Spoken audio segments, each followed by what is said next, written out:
Бьется в тесной печурке огонь, на поленьях смола, как слеза, и поет мне в землянке гармонь. Только грустная доблести.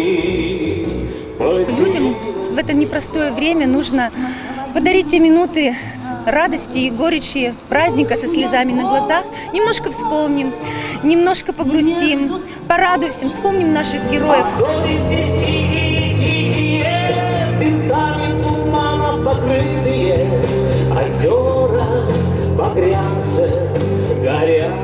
Пусть ярость благородная вскипает, как волна.